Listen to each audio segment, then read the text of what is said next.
Bien, bien. Entonces damos paso a Gloria Añasco. Ella es especialista en gestión de documentos y archivos, magíster en relaciones internacionales por la Universidad Andina Simón Bolívar, sede en Ecuador, licenciada en bibliotecología, archivística y documentología. Actualmente, como ya he repetido, se desempeña como directora del Archivo Histórico del Ecuador, el Archivo Histórico Nacional. Así que bienvenida y muchas gracias por propiciar estos encuentros tan importantes en este mes de los archivos, Gloria. Gracias por tu presentación, querido Hugo. Buenas tardes con todas y todos. A nombre del Archivo Histórico Nacional del Ecuador, reciban todos ustedes un cordial saludo. Es para nosotros un verdadero honor compartir esta jornada que cuenta con el auspicio de la Asociación Latinoamericana de Archivos, ALA, y el apoyo técnico del Instituto Santa Fe de Ecuador. Mención aparte merece destacarse el invaluable aporte que no se limita al día de hoy y a estos instantes, sino que es la constante de toda una trayectoria profesional a lo largo de las vidas de tan insignes panelistas que hoy nos acompañan y honran con su presencia. Alicia Barnat Amosorrutia de México, Norma Catalina Fenolio de Argentina y Ramón Albert y Fugueras de España, que en este día y en breves instantes nos entregarán sus reflexiones, que a no dudarlo será de mucho interés y provecho para todos en general. Hoy, esta actividad, pensada en el marco que dio inicio con el 9 de junio, con el Día Internacional de los Archivos, y que se ha tomado con mucha justicia el mes de junio, luego de algunas ausencias, nos encontramos con vos, los archivos y los archivistas. Es nuestra intención se sume y forme parte además de los objetivos del Archivo Histórico Nacional. Me refiero a la construcción de espacios de discusión que busquen fomentar continuos diálogos, no solo entre los colegas, sino además con los investigadores, estudiantes, académicos de distintas disciplinas, usuarios y en general con todos los actores sociales en función de los cuales existe o se cimenta la razón de ser de los archivos y sus vínculos con la sociedad. Este foro virtual estará estructurado de la siguiente manera. En una primera parte tendremos la exposición de Ramón Albert con un tema acerca de los estándares de calidad en la gestión documental, sistemas que demandan la competencia interdisciplinar de archiveros, informáticos y otras profesiones, para lograr eficacia, eficiencia y productividad, y en el ámbito oficial que se refleje en accesibilidad, transparencia y rendición de cuentas. El presente y el devenir del tratamiento de la valoración documental y su disposición final, eliminación o transferencia a los archivos históricos. El papel de los archivos en la transparencia y el acceso a la información, particularidades y retos en el ambiente digital. Y finalmente, el talento humano, los archivistas, frente a un nuevo reto, la capacitación y formación como respuesta a los nuevos desafíos. Sin más preámbulos, permítanme presentar a nuestro primer expositor. Él es Ramón Albert y Fugueras. Doctor en Historia, experto en gestión de documentos y archivos, actualmente presidente de Archiveros Sin Fronteras Internacional, ha ejercido como director del Archivo Municipal de Girona, archivero jefe del Ayuntamiento de Barcelona, director del Sistema de Archivos de Cataluña y director de la Escuela Superior de Archivística y Gestión de Documentos de la Universidad Autónoma de Barcelona. Miembro del Comité Asesor Internacional del Centro Nacional de Memoria Histórica de Colombia, docente y consultor internacional en gestión de documentos y archivos. Ha escrito cerca de 40 libros de temática archivística e histórica y ha sido ponente en numerosos congresos internacionales. Bienvenido, Ramón, el auditorio es tuyo. Muchas gracias a la directora del Archivo Histórico Nacional por la presentación. También muy contento pues, de compartir este conversatorio informal con dos buenas amigas y colegas, Alicia Barnat y Norma Fenoglio, y también muy contento de ver que conectan amigos no solo de Ecuador, que sería razonable que lo hicieran, sino también de Colombia, de México, de Venezuela, de Bolivia, de Perú, de Brasil. Por tanto, veo que seremos un grupo muy completo. completo y, por tanto, con muchas sensibilidades. Espero que en el debate pues, podamos encontrar pues, esto, diferentes maneras de verlo y poder llegar a un debate vivo y constructivo. Como comentaba la directora, pues mi presentación versará sobre certificación de sistemas de gestión de documentos. Aquí veis la presentación. Mi idea es hacer una presentación tal como me solicitaron de unos 30 minutos y luego tener un tiempecito para poder pues, hacer preguntas y tal. Y hay una última lámina final, digamos, donde hago algunas reflexiones que van más allá de la estricta gestión de documentos.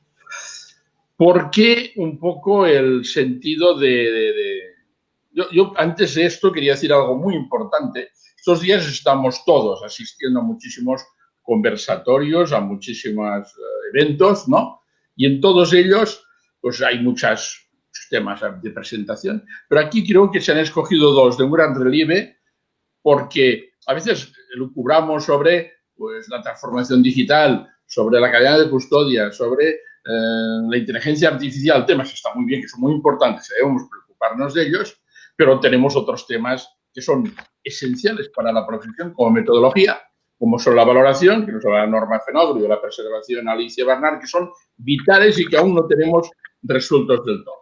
Por tanto, en este sentido, creo que la opción que se ha hecho de buscar estas otras dos intervenciones es muy acertada en la medida en que constituyen el núcleo duro y el core un poco de nuestra profesión. Si vuelvo a recuperar la pantalla que la he perdido, empezaría ya a pasar el PowerPoint. Muchas gracias. Ahí lo tenemos. Bueno, ya veis. Implantación, auditoría y certificación de sistemas de gestión para documentos según la familia de normas 30300. En primer lugar, una referencia rápida al tema. Es muy relevante para el mundo de la gestión de documentos y archivos el hecho de tener una norma auditable y certificable porque nos sitúa en plano de igualdad con muchas otras profesiones.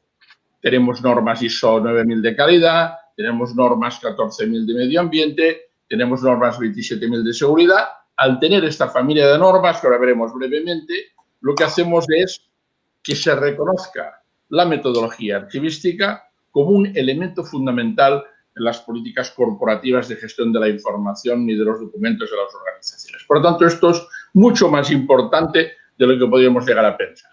Ya no es un empeño personal que a veces parece, ¿no? El archivista, el archivero, el archivólogo, como queramos llamarlo, está empeñado en implantar un sistema de gestión, sino que, cuidado, hay una norma internacional que dice cómo hacerlo, que además es auditable y certificable. A lo largo de esta breve intervención, intentaré ser muy sucinto porque desarrollar este tema en su justa medida me llevaría hora y media, 2 horas, y insisto, tenemos 30 minutos. Por lo tanto, los que conozcan un poco el tema, disculpen a veces la simplicidad o más la simplicidad, el carácter sintético de mi intervención, porque apunta un poco en el sentido de que en 30 minutos podamos ir en este sentido. Algunas consideraciones previas antes de empezar. Primero, cuando tú vas a leer una norma ISO, no solo de la 30300, cualquier norma ISO, se te plantea la dificultad de interiorizar un lenguaje muy conceptual, a veces incluso críptico. Yo a veces cuando doy clases, hace poco tuve el honor de darlo en la maestría de la Universidad Andina Simón Bolívar, hacía la broma con los estudiantes de que si usted se duerme leyendo una norma ISO, no sufra, no le pasa nada, no tiene ningún problema. Son sumamente aburridas. Y además, a veces el lenguaje es críptico. Es un trabajo interdisciplinar en que hay archivistas, pero también hay tecnólogos, hay organizadores, hay gente del mundo, hay una procedencia muy diversa y no se cuida, creo yo, suficientemente la redacción. A veces es muy hiperbatónica. Parece un poco el latín, ¿no? Cuando estudiaba latín, el profesor te hacía traducir una frase y no sabías nunca si el caballo estaba encima de Julio César o Julio César encima del caballo, ¿no? Pues a veces pasa un poco también en las normas ISO. No hay un gran cuidado en el tema de cuidar el lenguaje, pues realmente son muy duras de leer y para el que tenga insomnio es un mano de santo. O sea, usted se pone a leer una norma ISO y en 2 minutos está dormido, por tanto, también tiene sus ventajas. Por tanto, más allá de la broma, en primer lugar, lenguaje muy conceptual. En segundo lugar, repiten muchas consideraciones en las normas pertenecientes a una misma familia. 30.300, 30.301, 30.302 y hay como llenar páginas a veces de manera gratuita. Otro tema importante, la imperiosa necesidad de correlacionar unas consideraciones conceptuales con unos requisitos o productos concretos. Y aquí es el gran reto. La norma suelta frases, te plantea unos requisitos, pero no te dice cómo los va a resolver. No te dice, usted puede hacer esto. Dice, usted debe, esa es la palabra mágica, debe. Cuando dice debe, lo tienes que hacer. Pero muchas veces plantea requisitos, reflexiones que no son tan fáciles de reflejar en un documento, en un producto. ¿De acuerdo? Otra cosa muy importante para los que tengan interés en la certificación o la auditoría, distinción entre no conformidad y observación. Una no conformidad es, y aquí he visto que se conectaban compañeros de México y de otros países relacionados con empresas o entidades de certificación y lo conocen igual o mejor que yo. Una no conformidad es que no te van a certificar, una observación es un aviso. Si en términos futbolísticos, la no conformidad es una tarjeta roja, la observación es una tarjeta amarilla. La próxima vez lo expulsaré, ¿no? Y a veces no es tan fácil distinguir, como en el fútbol, desgraciadamente, cuando alguien merece una tarjeta amarilla o una tarjeta roja. Por tanto, otro elemento importante. También muy importante la secuencia. Primero implantamos un sistema de gestión de documentos, luego lo auditamos y luego lo certificamos. Atención, el que implanta no puede auditar y el que audita no puede certificar. No es aquello de yo me lo guiso, yo me lo como o qué bueno que soy. No. El que implanta, el equipo de archivo. ¿Quién te audita? Mi caso, no sé, cuando decimos la Autónoma de Barcelona, primera entidad, la SAGER, la Escuela de Archivística, que se certificó en el mundo. Lo hizo el Servicio de Calidad de la Autónoma, que podía demostrar que no tenía ninguna relación con nosotros. Y luego lo certificó una empresa de certificación, pues, digamos, aprobada, certificada por el ENAC, que es el organismo en España, como hay el Econtec en Colombia o como hay el SAE, el Sistema Ecuatoriano de Calidad, organismos oficiales que son los que supervisan que las empresas realmente hagan una buena supervisión, una buena auditoría.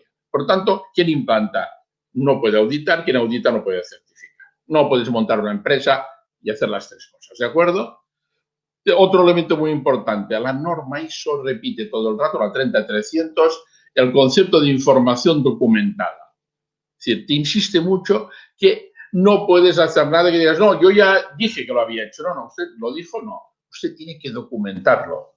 Tanto el aseguramiento de la información en un documento es un tema vital. Y sobre todo, la norma señala qué información documentada necesita ser creada, los requisitos para su control y finalmente tienes que elaborar instrumentos para controlar que estás haciendo las cosas de manera correcta. ¿Qué es para la profesión? Pues un gran salto cualitativo. Permite de verdad que tú puedas normalizar la profesión de una vez por todas. Y esto a veces creo que desde el propio ámbito colectivo profesional no se ha sido lo suficientemente o no hemos captado la gran importancia que tenía. Y luego lo diré y lo veremos, la poca gente o unas pocas organizaciones que se han certificado. También explicaré por qué ha pasado esto de cierta manera. Pero sí que es verdad que daba la sensación, cuando apareció la norma en el año 2011, que iba a ser una luz, una avalancha de certificaciones. Pues no ha sido así y, por tanto, desde la profesión debemos también reflexionar sobre el hecho. Probablemente en muchas ocasiones la razón es que no tenemos un buen sistema de gestión de documentos, no vamos a ir a certificar algo que no tenemos desarrollado. Quizá la norma apareció antes que el sector estuviera más normalizado. Tenemos la 30.301, que es fundamentos y vocabulario, la 30.300, fundamentos y vocabulario, 30.301, que es la de requisitos, la certificable, y la 30.302, que es una guía de implantación. Te ayuda a dilucidar qué productos o instrumentos tienes que elaborar para poder certificarte con garantías. Nos quedan dos más, la TENTA 303, TENTA 304, bueno, pues de momento están paradas. Yo formo parte del grupo que las elabora y estamos paraditos. También es bueno cuando te quieres certificar, leerte la 17.021, que es requisitos para los organismos que realizan la auditoría que tienes que exigir que hagan, y también la 19.011, directrices para la auditoría. Tienes que conocer qué es una auditoría y saberlo en este sentido en condiciones. Sigamos. Este es el esquema que aparece en las ISO, ¿no? A la izquierda pues hay las tres normas que han aparecido, la 0, la 1 y la 2, queda la 3, que es organismos que no quieren, la palabra rechazar, dice requisitos para organismos que rechazan la auditoría. No es tanto que la rechacen como que no quieren legítimamente certificarse, pero que querrían chequear su sistema para ver si funciona. Y finalmente la 30.304, que es una guía de evaluación, evaluarte.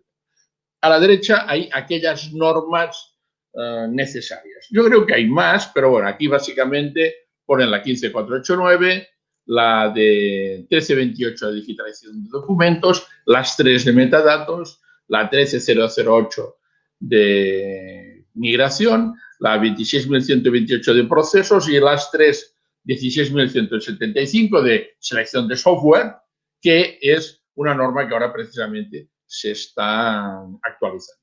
La TENTA 301 acaba de aparecer una nueva, era del 2011, ha aparecido ahora el 19, ha aparecido una actualización. Aquí faltan muchas normas probablemente como complementarias, pero hay una que falta especialmente, que es la 14.721, la OAIS, y que luego seguro que la amiga Alicia nos hará referencia a ella, Open Archival Information System, la gran norma de la que se derivan muchos modelos de preservación o repositorios seguros de confianza. Aquí he puesto un poco el esquema de rompecabezas, ¿no? De todas aquellas normas que no son necesarias para certificar.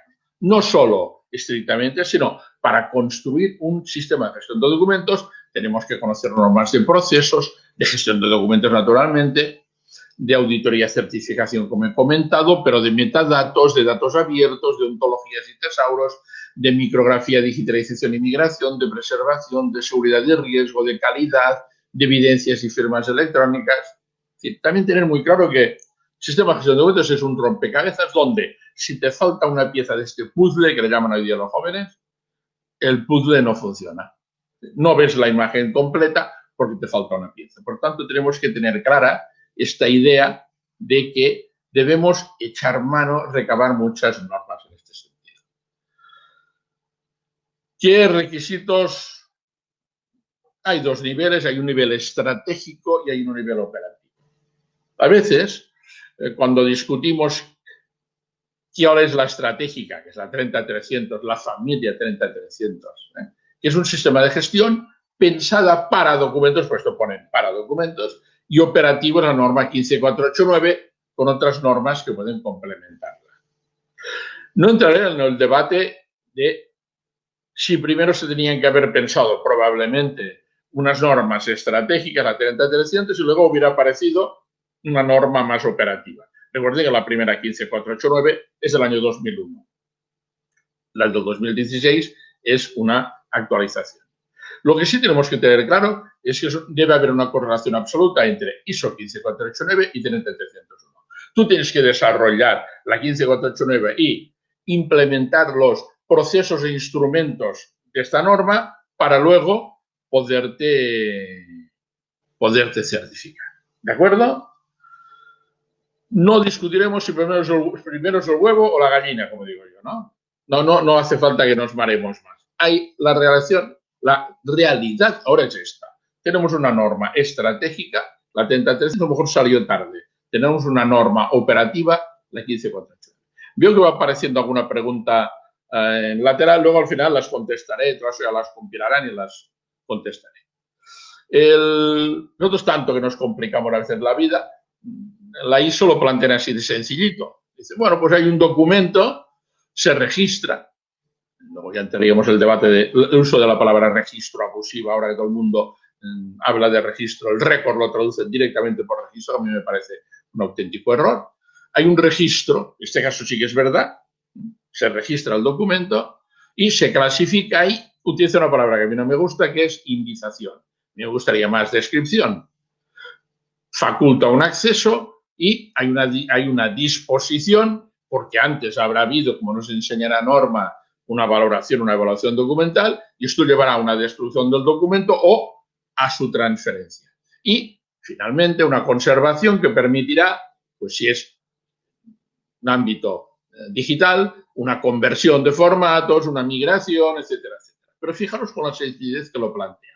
Sencillez quizás excesiva, pero bueno, inteligible. ¿Por qué? Porque esta norma también nos interesa que no solo la entienda la gente de archivos, sino que también la entiendan las personas que no están relacionadas con el mundo de los archivos. ¿Qué quieren esta familia de normas? Muy brevemente. Iré rápido. Se pueden aplicar a cualquier organización, a cualquiera, de cualquier tamaño. Si miramos certificaciones, hay archivos o organizaciones de 5 personas y de 300. No ponen límite al número de personas. ¿Qué tiene que hacer? Que esta familia de normas, ¿a quién puede aplicarse? A quien desee establecer, implementar, pero las palabras mantener y mejorar un sistema de gestión de documentos como soporte de sus actividades. También quiere asegurarse a sí misma la conformidad con su política de gestión documental, que la debería tener, y finalmente demostrar la conformidad con esta norma de lo que están haciendo mediante, una posibilidad, una autoevaluación y una autodeclaración. Yo me aseguro de que estoy haciendo las cosas correctamente. La confirmación de esta autodeclaración, que es interna, personal, por una parte externa. En nuestro caso, el Departamento de Calidad de la Universidad Autónoma de Barcelona. Y finalmente, la certificación del sistema por una organización externa, una empresa acreditada que puede hacerlo. A ver si pasa. Muy bien. La propia norma nos habla un poco de todo el circuito de excelencia de un modelo de calidad, ¿no? Hay un liderazgo arriba, ustedes no se pongan a hacer implementar un sistema de gestión de documentos si su jefe no lo tiene claro, porque hace falta un impulso muy fuerte, hace falta alguien que nos apoye, que en los momentos difíciles esté a nuestro lado, ¿no? Liderazgo. Tiene que planificarse, tiene que haber un soporte, a mí la palabra no me gusta demasiado, tiene que haber recursos económicos, recursos humanos, tecnológicos. Debe haber una operativa, una operación, metodología detrás. Tiene que evaluarse y a partir de aquí ir mejorando. Y uno de los desafíos, luego lo veremos al final rápidamente, de un sistema de estar certificado, es que, claro, cada año te exigen mejoras. Por tanto, en este sentido, como en calidad, como en cualquier otra norma. Si tuviéramos tiempo, dedicaríamos un apartado a cada uno de todos los apartados que requiere la norma, ¿no? Los 7 bloques, digamos, ¿no? No tenemos tiempo. Yo considero este cuadro en plan sintético. La norma, tú te la tienes que leer y de cada uno, de la estructura, tienes que ver qué requisitos tienes que cumplir. Pues hay uno primero de contexto y requisitos que te pide que analices el contexto de la organización, factores internos, externos, requisitos de negocio, no entraremos a detallarlos. Liderazgo, tiene que haber una política y un compromiso de la dirección, una planificación, tiene que haber un objetivo de gestión documental y, muy importante, un tratamiento de riesgos, tiene que haber un soporte, un apoyo, recursos, capacitación, comunicación, documentación. Tiene que haber una operación, sobre todo un control y diseño de los procesos de gestión documental, que aquí es una carga de trabajo muy importante. Tiene que haber una evaluación del desempeño. Todo lo que hagas tiene que ser supervisado, medido, analizado y evaluado. Y al final, mediante una auditoría interna. Tiene que haber, digamos, mejoras, controlar las no conformidades y las acciones correctivas, porque es un ciclo continuo de mejora. Y finalmente, hay unos anexos A, B y C. El A es normativo, es el cumplimiento obligado. El B te plantea una integración de la 9001, 14001, 27.001 y 30.301 y te dice lo que tienen en común con ellas. ¿Qué pretende la norma con esto? Pretende que hay personas que a lo mejor pues, podrían certificar en 2 normas a la vez. Yo creo que es arriesgado. Al final, detrás, a ver, no nos engañemos, el Viso es una entidad privada y detrás hay un negocio. Y lo que interesa es que la industria pues, ¿no? funcione mejor, se certifiquen más empresas, ¿no? Yo creo que la 30.301, si con alguna otra norma puede ir de bracito y entenderse bien, es la 9.001 de calidad. Yo no haría, si quieres hacer una certificación combinada, hacer 2 a la vez. Mi consejo es una por una. Es un desafío cada una de ellas, exige una dedicación, exige unos recursos y no sé si estamos en condiciones de... Por tanto, la B te dibuja muy claramente, si entráis en la norma lo veréis, qué elementos hay en común y rápidamente ya ves que con la de calidad tienes mucho que hacer y finalmente hay una lista de verificación. Tú quieres sencillamente verificar si estás haciendo las cosas bien y te da unos elementos para que lo hagas. Este es un ejemplo del anexo A. Proceso, control, creación, determinar qué documentos, cuándo y cómo deben ser y así hay páginas y páginas de exigencias de requisitos. Luego ya daré la pista de cómo resolver este problema. Porque si cada vez, en cada línea, tuvieras que construir un producto o un instrumento, aquí te podrías volver loco. Hay una manera de resolverlo. ¿Qué instrumentos deberíamos construir para poder cumplir los requisitos? Esto al final, bueno, ¿esto qué significa? Tengo que hacer muchísimas más cosas de las que tengo. En primer lugar, te dejaré en claro que la ISO 30.301 no prescribe con exactitud los instrumentos que deben elaborarse. No te dice, ahí tiene usted la lista. Él te plantea unas exigencias, unos requisitos que debes cumplir y tú tienes que correlacionarlo, y aquí viene la dificultad, con unos instrumentos, productos, procesos determinados. Y esto a veces no es fácil. De su lectura también se infiere aquellos que son ineludibles. La norma ISO 30302 presenta un apartado de resultados que permite inferir con una cierta precisión qué documentos deben crearse. En la 30302 te da pistas. Dice, cuando la norma dice esto, está pensando en un compendio legislativo, está pensando en un modelo de política de gestión documental, está pensando en un cuadro de clasificación, te ayuda a salvar esta fractura entre unos planteamientos teóricos y una realidad práctica. De la integración, ¿qué se debería hacer? Mi opinión es, la experiencia de haber hecho la autónoma y demás, haber colaborado en muchas otras entidades que se han certificado, yo creo que lo mejor es integrar los requisitos del anexo A y los derivados del análisis de los 7 bloques. Es decir, yo no entraría en el anexo A construir un instrumento por cada uno de los requisitos que me exigen, porque acabarías construyendo 150 instrumentos. Yo tengo una lista, que no la pasaré ahora porque además se alargaría mucho. A mí me salen unos 40 instrumentos de control. Pongo algunos rápidamente, los voy a leer rápidamente.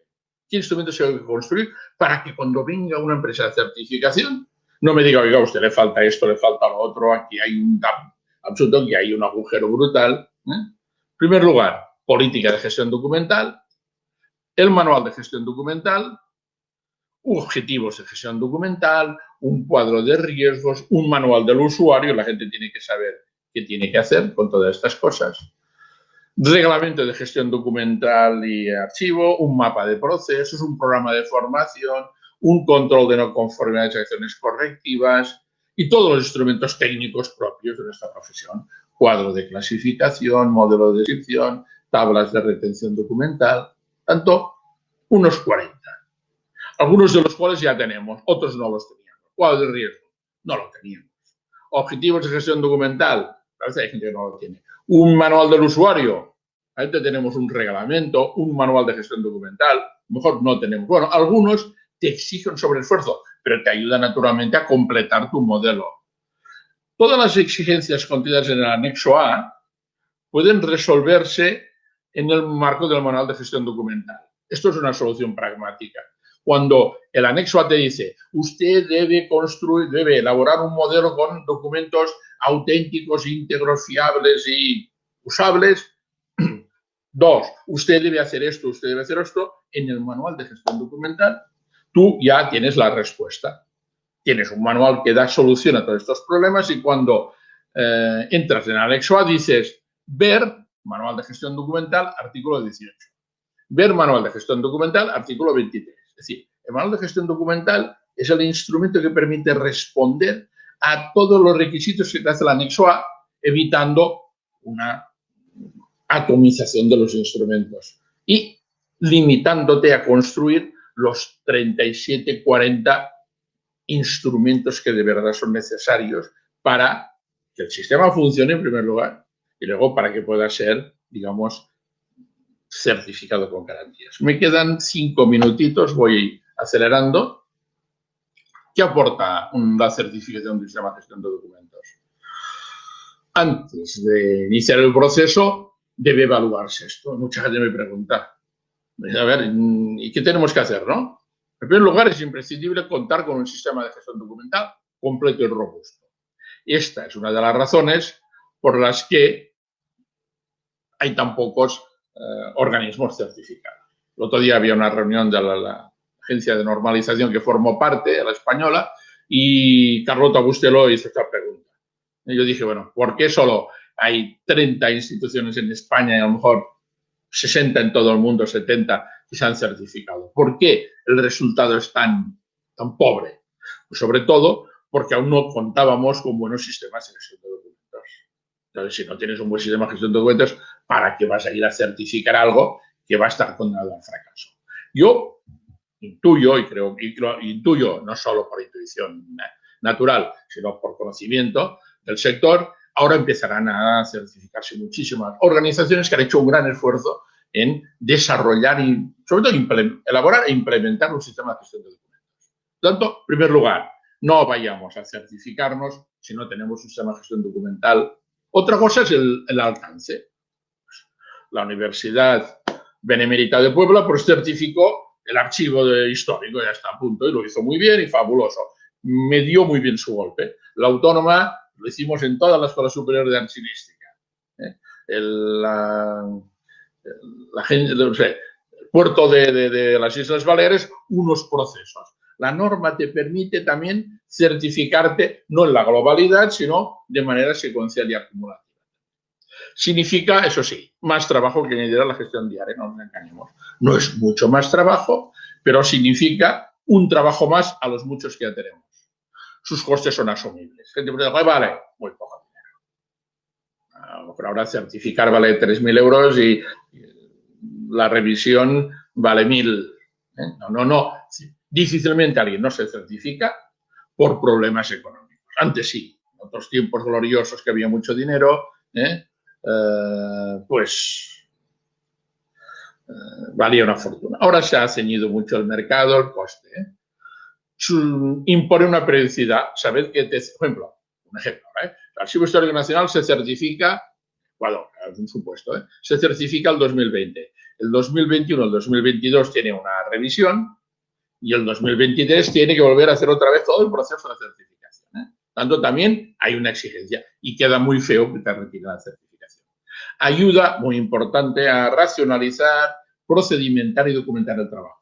Y también a mantener un alto nivel de exigencia. Te obliga a no bajar la guardia. Aporta reconocimiento y prestigio. Para nosotros en la Autónoma, la Escuela Superior de Archivística, hay un antes y un después. También es verdad que fuimos los primeros a nivel internacional en certificarnos, pero el cambio de la percepción de la escuela superior, de toda la universidad muy grande, con 75.000 estudiantes, el reconocimiento que hubo después de nuestra certificación cambió totalmente la visión y la percepción que tenían de nosotros. Además, a partir de aquí el rector pidió pues, que secuencialmente, la directora general de la fundación, pues que se fueran certificando las otras entidades, la Escuela de Turismo, idiomas, seguridad, etcétera, porque vieron que era un valor. ¿Por qué? Porque también en los procesos de auditoría y certificación académica de todas las universidades es un valor añadido. Cuando pasamos la certificación de la titulación de la maestría de la Autónoma de Archivos, pues el tribunal dijo que la nota era muy elevada porque, claro, era una entidad que tenía una certificación en sistema de gestión de documentos. También un elemento de valor es que abre unas notables expectativas en el mercado de trabajo. Hay gente pues, que ha hecho cursos que hace la Autónoma, la SAGET, de auditoría y certificación, y a partir de aquí pues, ha empezado a colaborar en empresas de certificación. Y por tanto se ha abierto un pequeño mercado de trabajo. ¿Es imprescindible certificarse? No. Aquí hay unos elementos a favor, digamos, pues, bueno, casi podría hacerse un estudio de AFO, potencialidades y debilidades, ¿no? Para nosotros fue un gran aporte, pero entiendo quien dice, no, yo no quiero tener cada año la presión de tener que ir a una revisión, cada 2 años, cada 3 a una certificación nueva, el coste, la presión. Yo ya me autoevaluaré, agarro la 30301, busco el anexo C, miro de cumplir, ya me siento tranquilo. También es una manera de hacerlo. Finalmente, comentar que no se ha cumplido con, lo dicho antes, las expectativas iniciales. ¿Por qué? O sea, también lo he comentado, porque no habían aún suficientes sistemas de gestión. Para acabar, y así acabo lo más puntual que pueda. A ver, muy bien. A modo de conclusión general, que va mucho más allá que el puro tema de la certificación. ¿Qué pasa en estos momentos? La profesión, hay una tendencia, que está muy bien, a presentar sesudas y lucubraciones mientras aún persisten graves dificultades en las aplicaciones prácticas. Sí. La valoración aún, hemos avanzado mucho, pero aún, no sé, valoración taxonómica, Schellenberg, hacemos la macrovaloración funcional, cómo lo sintetizamos y lo hacemos, siguen persistiendo dificultades, ¿no? O la preservación, ¿no? Aún mucha gente sigue trabajando digital y luego imprime, firma y lo guarda por la tranquilidad de que lo tengo en papel, que si me fallara el digital, Dios mío, ¿no? Por tanto, hay como una cierta huida hacia adelante, ¿no? Hay gente que parece que los problemas del día a día les ponen nerviosos, ¿no? Que tenemos que reflexionar sobre estos temas, naturalmente. Tenemos que hablar de cadena de custodia y de inteligencia artificial y de lo que queráis. Tenemos que mirar hacia adelante, pero también tener muy presentes las debilidades y los elementos que aún debemos resolver de toda la propia profesión. Tenemos que, lo comentaba, ves aún personas, alumnos, personas introducidas recientes de los archivos que no saben hacer un cuadro de clasificación. También te hablan del blockchain. Sí, está muy bien, pero oiga, primero haga un cuadro de clasificación, por favor, ¿no?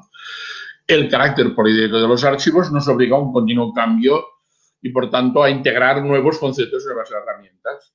Y esto nos obliga a esta reflexión que comentaba, pero que debemos hacer compatible con pisar el suelo con fuerza, que es el tercer punto.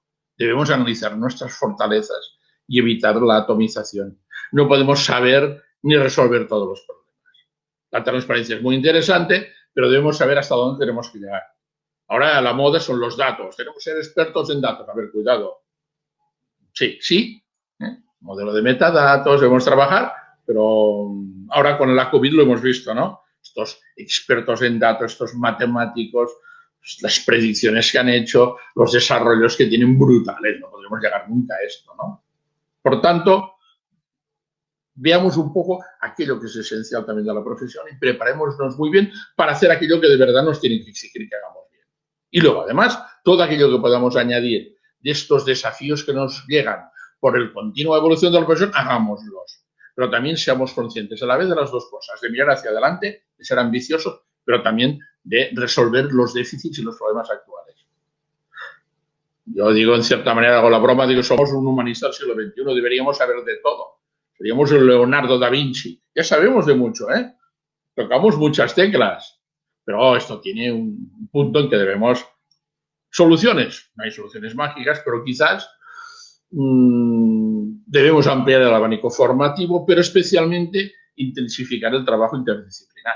A lo mejor yo no tengo que ser un experto en datos, tengo que tener muy claro qué puede aportar el archivo a toda la Big Data, Open Data, pero a lo mejor lo que tengo que hacer en la plantilla del archivo, introducir un experto en datos, o un experto en preservación digital, o un experto en metadatos, o un experto en transparencia.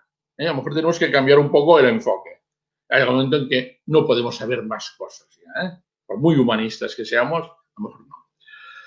La implementación de un SGDD, lo que se llama gestión documental, y su certificación también es una forma de prefigurar el contenido de los archivos históricos. Entonces hay como un desprecio, de gente que dice, no, la gente cuando habla mucho de gestión documental, luego tiene como momentos de arrepentimiento y dice, no, pero cuidado, el archivo histórico es muy importante, no, es importante, es nuestra esencia, faltaría más. ¿Cómo no va a ser importante? Es el core de nuestra profesión. Pero es que al implementar un buen sistema de gestión documental y certificarlo, estamos prefigurando los archivos históricos del futuro. Todo aquello que ahora hagamos bien llegará en 20, 30, 40, 50 años, lo conservaremos y al ciudadano llegarán conjuntos sólidos, series documentales estables, y no como ahora en que nos llega un poco pues, aquello que el azar, la suerte, como una tempestad en un barco, nos llega un poco los restos del naufragio, ¿no? Por primera vez estamos en condiciones de predeterminar qué vamos a conservar. Y aquí el sistema de gestión de documentos no es solo un instrumento moderno, transparencia, efectividad, eficiencia, no, además es un instrumento prefigurador de los archivos históricos del futuro. Y para ir, y acabo ya, paso ya 4 minutos, me van a reñir. Yo digo, hago una broma aquí. Digo, querríamos ser un archivero jardinero, pero me temo que por muchos años aún seremos el archivero bombero. ¿Y qué me gustaría a mí? Pues llegar a un archivo, todo esté más o menos organizado, y como el jardinero ya tiene el jardín organizado, está podando los rosales, está cortando el césped, está cuidando, está regando bien y lo mantiene por un esfuerzo constante, seguido. El archivo debía ser esto, ¿no? Y es un elemento que nos permitiera cuidarlo. ¿Qué le damos? En todas las entidades unos desórdenes monumentales, unos volúmenes de acumulados extraordinarios, que somos un archivero bombero. Vamos con la manguera apagando incendios todo el día. Esto cuando, como dicen ustedes muy bien en los ecuatorianos, me gusta la expresión, que es mientras no te pisen la manguera, ¿no? Si encima no te llega agua porque alguien te está pisando la manguera, ¿no? Por lo tanto, ¿llegaremos a ser el archivero jardinero? Ojalá, pero sepamos aún ahora que nos toca mucho ser archivero bombero. Y que poco a poco, con el tiempo, llegaremos realmente a tener unos archivos organizados, de manera que la profesión entrará en procesos de mayor normalidad, pues luego tendremos tiempo para ocuparnos de otros temas. Finalmente, para dibujar esta idea, me gusta el simbolismo de la imagen de los castellers. Les voy a poner una imagen final, si la máquina me deja. Ahí lo tenemos. Bien, esto es un casteller. Todo es una tradición catalana del sur de Cataluña. Fíjense ahí, una piña abajo y una gente, unos que aguantan y una gente que uno encima del otro, y arriba hay un chica, muy pequeñín, muy jovencito, que no pese mucho, la enxaneta, que cuando sube arriba levanta la mano, es que el castillo se ha cargado. Y luego lo tienen que descargar. Cuando ves esto piensas en cohesión, en fortaleza, en sistemática, en planificación, en solidaridad, en previsión. És lo que en el fondo, la imagen dels castellers, que hacen castillos, castells en catalán, ¿no? Es un poco la imagen que deberíamos tener también de la gestión documental y de nuestro trabajo un poco, ¿no?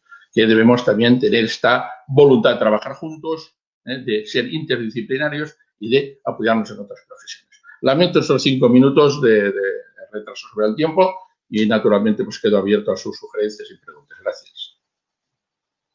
Gracias, querido Ramón. Siempre es un gusto escucharte. Realmente las reflexiones que nos dejas en un tema que por momentos se vuelve para nosotros indescifrable por todos los problemas que día a día en las unidades de información, le hace archivos, nos encontramos.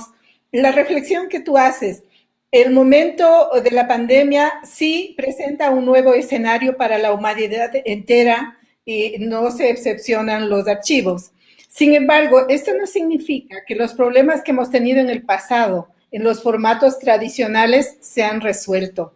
Muy bien la reflexión respecto de cómo establecer en los modelos analógicos los procesos archivísticos que todavía nos quedan por resolver, temas que vamos a tratar en la siguiente fase. Sin embargo, he podido resumir las inquietudes que tienen nuestros colegas que enriquecen este intercambio de pareceres, de experiencias. Nos hacen la pregunta concreta: ¿cuáles son los costos de estas certificaciones, uno? Y la otra pregunta muy recurrente es, ¿ante qué organismos, ante qué instituciones debemos presentar las solicitudes de certificaciones? Sí, sobre el coste lo he dicho antes, el precio europeo hablo, ¿eh? Hace unos años el precio de auditar y certificar era carísimo. Yo aconsejo que la auditoría la hagas dentro de la propia institución, que lo haga algún organismo que esté en condiciones de... que tú puedes demostrar que no están implicados en el desarrollo del sistema de gestión documental, departamento de calidad, departamento de auditoría, servicios, alguno que pueda acompañarte en una auditoría y solo externalizar la certificación por una empresa del sector. Yo he comentado, generalmente, la última vez que pagamos la factura en la autónoma, la certificación costó unos 3.500 euros, por tanto, 3.700 dólares, y la revisión, como la empresa, también la empresa era muy eficiente y venía a trabajar a las 9 de la mañana y se iba a las 8 de la noche, valía 1.200 dólares la revisión. Por tanto, puede decir caro o barato, bueno, no son precios que sean ruinosos. Yo eso no lo puedo hacer porque me voy a arruinar. A lo mejor en estos momentos sigue siendo dinero, ¿eh? Pero no es un precio que te eche hacia atrás. Sobre los organismos, realmente tú lo que haces es, tú implantas, haces una auditoría interna y buscas una empresa que esté certificada por la entidad de certificación nacional. En el caso de Ecuador, el organismo que acredita a las empresas es el SAE, el Sistema Ecuatoriano de Calidad, que es el organismo de acreditación. Pues este organismo tendría que decir, la empresa tal está en condiciones de certificar este supuesto que he hecho antes, del Archivo Histórico Nacional, ¿no? Tú lo que tienes que hacer simplemente es seleccionar una empresa. Hay muchas en el sector, no diré nombres para hacer favoritismos. Hay 4 o 5 empresas, 3 sobre todo, que ya han hecho bastantes certificaciones en 30301. Entonces, estas empresas te diriges a ellas, te hacen un estudio de auditoría, un estudio de costes y lo hacen. Y te plantean una exigencia, claro, para cumplir. Eso sí, tú tienes que mirar que esta empresa, pues en el caso de Ecuador, tendría que estar aprobada, certificada por el SAE, por el Sistema Ecuatoriano de Calidad, si fuera en Colombia, el ECONTEC, si fuera en España, el ENAC. En cada país hay un organismo que oficialmente supervisa a las empresas que realizan estas tareas, sea en 30301, sea en calidad, sea en medio ambiente, sea en seguridad. Cualquier elemento tienen que pasar por un filtro y una supervisión. Hace poco en España la ENAC retiró la licencia a una empresa de certificación muy importante, la más importante que había, porque, digamos, perdonaba la vida. Digamos, lo hacía demasiado sencillo a sus clientes. Tanto también piden un nivel de exigencia. Gracias, Ramón. Tenemos una última pregunta. Nos dice, la certificación ISO 9000 de calidad es una norma muy antigua. ¿Sigue vigente? ¿No ha perdido vigencia? ¿No existe otra norma de calidad actualizada? Sí, hay una norma, la 9001, creo que la última versión es del 2, ahora hablo de memoria, creo que es del 2015, pero claro, es la norma, es la primera gran norma de calidad. Hace poco, bueno, de las normas certificables, es la número 1 en número de certificaciones. El otro día leía que en el mundo hay como 3 millones de empresas certificadas en calidad. 3 millones, o sea, brutal. Un premio Nobel hace poco decía que el mejor invento de la historia de la humanidad es la ISO 9001, que nunca 25 páginas han dado tanto dinero. Es decir, el que pensó la norma 9001 y la desarrolló, los que lo pensaron, generaron un pequeño documento de 25 páginas que luego ha generado todo este alud de negocio. Ahora, la empresa que está certificada en 9001 no quiere perder la certificación, la quiere conservar. Ahora ya te encuentras en España que muchas empresas, cuando se presentan a un concurso del gobierno, el gobierno les dice, usted tiene que tener de manera ineludible 9001, 14000 y 27000, es decir, calidad, medio ambiente y seguridad. Y yo, en el último periodo que estaba en el gobierno, ya hablábamos de que cuando una empresa se presentara a un concurso que fuera de archivos, le exigiríamos que tuviera una certificación en ISO 30301. Y también creo que aquí el sector también podríamos empezar a utilizar algunas herramientas, un poco de presión, para que sea. Pero la 9001 está perfectamente en boga y además es la norma que más se coordina y se integra con la de gestión documental. Para acabar, un comentario breve, que me lo ha hecho muchas veces. Si uno está certificado en 9001, tiene el 50% del trabajo hecho, porque la 9001 es una norma basada en procesos también. Tanto si estás, tu entidad, tu organización, ministerio, un departamento, es igual, está certificado en 9001, pasar a la 30301 te ahorras casi la mitad del trabajo. Y esto es importante tomarlo en cuenta. Una última cosa, he visto que una persona preguntaba aquí, disculpa solo, si había una norma de gestión de riesgos. Sí, hay la 18.128, que es una norma de sistemas de gestión de riesgos en sistemas de gestión documental. La norma 18.128. Nada más, gracias. Ramón, muy agradecidas por la generosidad de compartir tus conocimientos. Vamos a pasar a nuestra segunda fase en este foro virtual, para lo cual abrimos un modo de conversatorio con nuestras invitadas, expertas también en temas archivísticos y con mucha trayectoria. Y vamos a hablar ahora de la transparencia, el acceso a la información en el nuevo escenario y el rol de los archivistas, cómo debemos proceder, cuáles son los desafíos, para lo cual tenemos a nuestra siguiente invitada, que es Alicia Barnard Amosurrutia, de México, quien nos va a comentar los temas indicados. Alicia es consultora independiente, colaboró en el proyecto Interpares, ha coordinado e impartido cursos, diplomados en México y en el extranjero. Fue miembro del Grupo de Reflexión Iberoamericano sobre Valoración Documental FIED, donde coordinó el Grupo de Valoración de Documentos Digitales de Archivo. Directora del Centro de Documentación Institucional de la Secretaría de Salud, cuenta con múltiples trabajos sobre archivística presentados en eventos académicos o publicados en revistas o libros nacionales y del extranjero. Fue miembro del Consejo Editorial de la Enciclopedia of Archival Writers 1515-2015 y forma parte de los consejos editoriales del Archivo General de la Nación y de Tábula y Métodos de Información en España. Cabe resaltar que es miembro invitado del Consejo Nacional de Archivos y ha recibido en 2 ocasiones del Archivo General de la Nación la mención al mérito archivístico. Bienvenida, Alicia. Un gusto tenerte con nosotros. Para la transparencia y el acceso a la información, las bondades del ambiente digital son innegables. En este contexto, ¿cómo observas el papel de los archivos digitales? Bienvenida, Alicia. Hola, buenas tardes a todos. Gloria, querida, gracias por la invitación por la parte del Archivo Histórico Nacional de Ecuador. Mis queridos amigos y colegas, Ramón, Norma, gusto de estar con ustedes y todos los que están viéndonos y escuchándonos desde diferentes partes de esta bella región latinoamericana, inclusive desde España y de Perú, de Portugal, por ahí vi algo más. Gracias a todos. Tu pregunta. Carlos Zapata recientemente decía, sin archivos, sin transparencia, sin archivos no hay transparencia.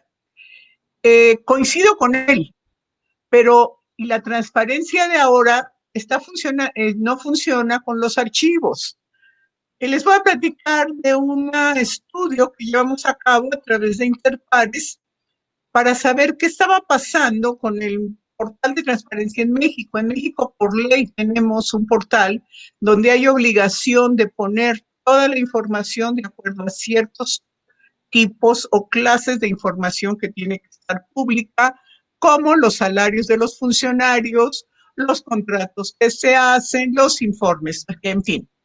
Este proyecto fue lento porque empezó en 2014, cuando todavía había una ley federal de transparencia. y la hipótesis era, ¿qué está pasando con los archivos que están publicándose en ese portal de transparencia? Eran 17 fracciones, si mal no recuerdo, 17 tópicos. Y cuál maravilla es tratar de poder conversar hoy. Levantamos un inventario de lo que propone Interpares para un análisis contextual. Sin embargo, fue muy difícil conseguir las instituciones gubernamentales que nos contestaran. Quien sí nos contestó y nos apoyó mucho en ese proyecto fue lo que era el Instituto Federal de Acceso a Información Pública, que ahora es el Instituto Nacional, dado que en el 2015 se emite la ley nacional. Nosotros vivimos en un país federado. Ahora la ley nacional de transparencia y acceso a información alcanza a todo el país. Entonces, en esta transición, nosotros pudimos entrevistar a 3 dependencias. Estas dependencias les preguntaron, la pregunta era, ¿quién tiene los archivos? Ellos nos contestaban, el anterior instituto, el IFAI. Nosotros no los tenemos, porque los subían a la plataforma, a una nube comunitaria. Íbamos al INAI y el IFAI nos decía, no, nosotros no los guardamos. De hecho, conforme las reglamentaciones dicen, se actualizarán, entonces se borraban. Luego, si somos honestos, no hay transparencia de toda la etapa del IFAI. Sin embargo, este es un caso de éxito, o sea, del cual me siento honrada de haberlo participado. Cuando se dan cuenta de que está pasando, es decir, quién es el dueño de la información, quién debe de conservarla, cómo se debe de conservar, nos encontramos con que era el productor, o sea, finalmente la institución que estaba mandando la información. Entonces, lo que se hizo en el 2016, ya con una nueva ley nacional, en donde se piden alrededor de 40 y tantas fracciones de información que estén públicas, fue una fracción que decía los lineamientos. Los archivos, los productores son responsables de los archivos. Y ahí hubo una oportunidad de que alguien tenía que conservar esos archivos. En segundo término, el año pasado ya se amplió esto. El portal de transparencia actual, que tiene la plataforma de transparencia, que ahora se llama, tiene como 40 y tantas fracciones o tipos de información que se deben de publicar obligatoriamente y periódicamente. Ahora, a esa información parece ya que Alicia tuvo problemas con la conexión. Vamos a intentar conectarle nuevamente. Pero hay un nuevo lineamiento que dice que una vez que bajen la información, la tendrán que guardar en su expediente electrónico y estarán sujetas a disposición del ambiente electrónico que se emita para los sistemas de gestión documental automática. Eso para mí es un caso de éxito y coincido un poco que debemos de trabajar a nivel micro, hacer análisis e investigación, cosas que se pueden ir mejorando paulatinamente. No podemos entrar a querer tener los grandes sistemas. En esta ocasión, Chana Duranti, que nos contara sobre qué país tenía las mejores prácticas. Y ella dijo que ninguno. Ella decía y siempre nos comentaba que había comunidades de práctica donde había eventos. Entonces, por eso, a pesar del conocimiento que genera Interpares, nosotros aprendimos de ellos a estudiar ciertos aspectos importantes de la archivística. Me parece que esa es una relación. La otra es un vínculo necesario y obligatorio entre las instituciones responsables de la transparencia y el acceso a la información y el ente responsable de los archivos. En México lo hay, ambas leyes, las nuevas leyes de General de Archivos y la ley de transparencia, hacen esa vinculación, solo que muy desnivelada. Los recursos económicos del Archivo General no tienen ni, no sé qué parte, pero los que tienen hay son muy altos comparativamente. Y esto afecta la relación porque parece que somos los hijos de la transparencia en lugar de que somos los papás de la transparencia. Gracias, Gloria. Gracias, querida Alicia, excelente tu reflexión, sobre todo en la parte inicial en que nos haces caer en cuenta cómo se reparten en realidad las responsabilidades sobre la producción documental, empezando por los entes generadores, que son las instituciones, sobre las cuales recae la responsabilidad hasta cierta fase de su mantenimiento. Y ahí, yendo más allá al nivel macro, vamos a los sistemas nacionales de archivos y se reparten con sus archivos intermedios y los archivos históricos, como son el caso de Ecuador. Respecto de la transparencia, es un deber. Si bien es cierto, estamos reconocidos como unidades de información, los archivos, muy importantes dentro de la transparencia, la madurez institucional y por ende de las democracias, tenemos que caer en cuenta que eso no puede quedar en letra muerta. El deber que tenemos quienes estamos en el quehacer es dar la talla y responder al respecto. De hecho, el nivel político y el nivel normativo acompaña el que se ejecute o no este aporte a la transparencia o a la opacidad, y hagamos la diferencia. Otra parte importante en este nuevo escenario, querida Alicia, es cuál es el papel, cuáles son los desafíos que tenemos como archivistas. Ante eso, te elaboro la siguiente pregunta. Los archivistas nos confrontamos ahora con nuevos retos en cuanto a su participación en el ambiente digital. ¿Qué nos puedes comentar acerca de la enseñanza y la capacitación en México, sabiendo que es uno de los países referentes y lleva un proceso bastante adelantado en este sentido? No me comprometas, querida Gloria.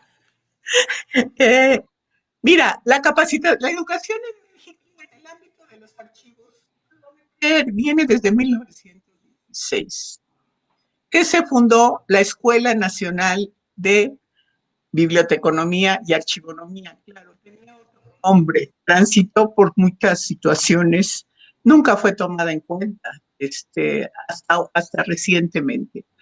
Hay siempre una constante en México que se llama Archivo General de la Nación. Desde los años 70, desde la segunda mitad del siglo XX, hay un impulso importante a la capacitación de archivistas, aunque yo lo viví, nunca tuvo el impacto que se debía de tener. Debemos de reconocer que es la ley general, la primera ley federal de transparencia y acceso a información, la que hace que despegue en este siglo el movimiento de capacitación en México y de formación profesional. Esa ley, en un artículo, que el Archivo General debería emitir los criterios necesarios para los archivos, a pesar de que ya había otros lineamientos. Sin embargo, ahí es donde se desata la capacitación y se empiezan a crear ciertos elementos necesarios para los archivos. Todavía no se habla de archivo electrónico, todavía no se aborda a fondo. Es hasta 2014-12 que se emite la primera ley federal de archivos, donde ya se habla de archivos electrónicos y entonces empieza también a entenderse el archivo electrónico. Las universidades también ese siglo pasado intentaron tener una licenciatura, un programa de licenciatura en archivística. Sin embargo, fracasaron. La única que prevalecía era la EMBA, o sea, la Escuela Nacional, que le llamamos la EMBA. De ahí en fuera no había otras. Son estas leyes, alguien me decía, las leyes abren mercado. Y eso fue lo que se hizo. La capacitación siempre ha sido una constante. Debo de decir que en archivos electrónicos todavía es baja. Nosotros con la UNAM hicimos en el 2012 un diplomado de 144 horas de archivos electrónicos. No hay otro que se haya repetido que yo conozca. ¿Qué veo yo? Estamos en una transición, ya hay lineamientos en materia de archivos electrónicos, ya hay universidades que ya están incorporando en sus currícula en la materia de archivos electrónicos. Sin embargo, tú comentabas hace un momento, todavía estamos con papeles físicos. Yo siempre he dicho que vivimos en una transición, como transición epidemiológica de principios del siglo XX, ¿no?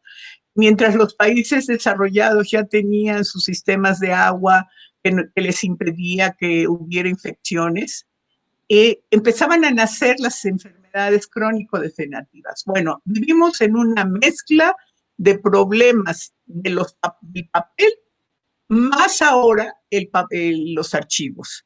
A veces percibo que en el ambiente de la formación profesional todavía muchos archivistas se encuentran en su zona de confort y no quieren o no entienden la importancia. De hecho, no se dan cuenta que ellos están produciendo, ya lo decía Ramón de una otra manera, están produciendo material digital que imprimen, ¿sí? Entonces, ahora estamos en una redundancia al revés. Entonces, mientras tanto, hay otros profesionales que han hecho un gran esfuerzo para aprender de archivística y entender, porque hay factores que están afectando el lenguaje, la terminología, como son las otras materias, porque tenemos que aprender a que nuestra ciencia es transdisciplinar y multidisciplinar. Es decir, no podemos ya trabajar solos, pero tampoco podemos dejar nuestros principios archivísticos. Tenemos que aprender a comunicarnos. Y entonces en las escuelas todavía veo algunos programas curriculares donde el archivo o la archivística se separa de los electrónicos y los analógicos, cuando pudiera tratarse ambos materiales desde la gestión documental, ¿sí? Con sus especificaciones y con sus tratamientos. Creo que todavía falta, creo que la capacitación es importantísima, puesto que no vamos a cubrir, que no hay universidad, inclusive los colegas de Brasil que tienen alrededor de 12 universidades formando profesionales de la archivística, va a cubrir el país. ¿Sí? Esto se va a tener que cubrir con capacitación. Y hay programas a distancia, ya hay doctorados, ya hay maestrías, y entonces tienen que aprovechar y mucho. Se tiene, yo creo que el COVID nos ha traído esto. Hay una cantidad de cursos que verdaderamente digo yo, bueno, ¿y dónde entro o qué aprendo? Porque esto ahorita está pululando. Y deberíamos de tener una estructura entre todos de qué queremos aprender, cómo lo queremos aprender y hacia dónde vamos. Hay mucho por aprender. Se habla actualmente de la ciencia computacional archivística. Ya. Están íntimamente vinculados. Para hablar entonces sí de blockchain, de blockchain, podemos hablar más adelante de Big Data, en fin. Pero ahorita tenemos que aterrizar en nuestros problemas del diario, del cotidiano, donde todavía no vemos muy, muy claro la participación fuerte del archivista. Están a veces en este sistema de, no, pues a mí no me enseña nadie, pues yo aprendí sola, porque no había quien me enseñara. Yo creo que si queremos seguir en los archivos, tenemos que estar en un aprendizaje constante y sin temor a seguir averiguando. Gracias. Alicia, reflexiones muy claras y que van más bien afirmando la reflexión con la que empezó la idea de este foro. Es que hemos tenido una etapa de pandemia que ha movido todo el escenario para la humanidad. Sin embargo, los problemas del pasado no están superados, tenemos problemas en el presente y lo más importante, tenemos desafíos dentro de los archivos a los cuales también responder. En este contexto, la formación tanto académica como la capacitación se deviene como un deber urgente de atención. Como tú dices, quienes estamos en el quehacer de los archivos tenemos el deber de estar en capacitación continua.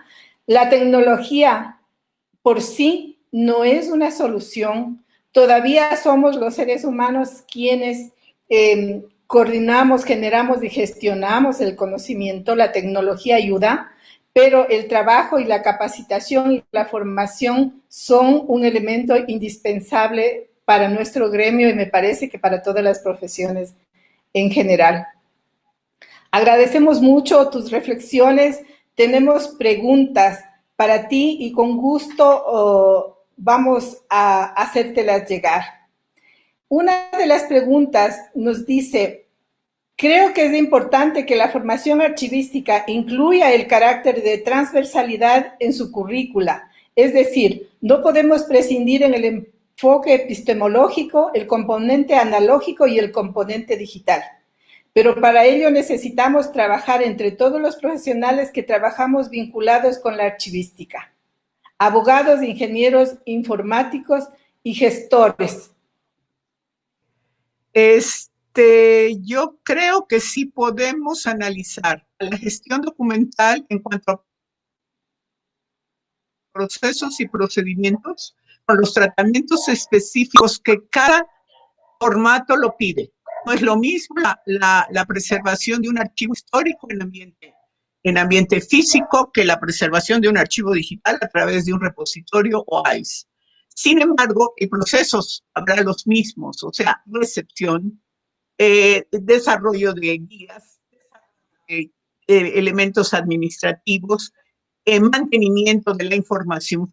Ahora le llamo información archivística para diferenciarla de otra, y me gustó el tema. A veces no le gusta a la doctora Duranti, pero creo que para hablar más allá de los formatos típicos de papel, tenemos que hablar de información archivística. Creo que integrando los procesos podemos también derivar las funciones específicas.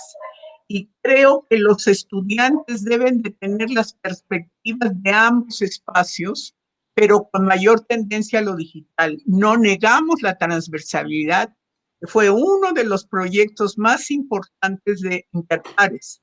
Interpares en la primera etapa trabajó con archivistas, mayoritariamente. Interpares en la segunda etapa trabajó con cualquier cantidad de gente, músicos, investigadores, científicos y gente de gobierno, ¿no?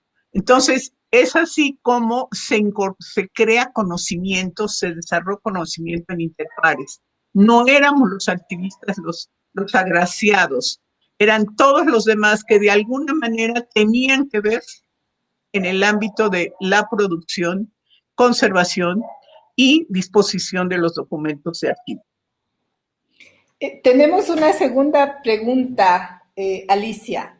Es Eduardo Proaño.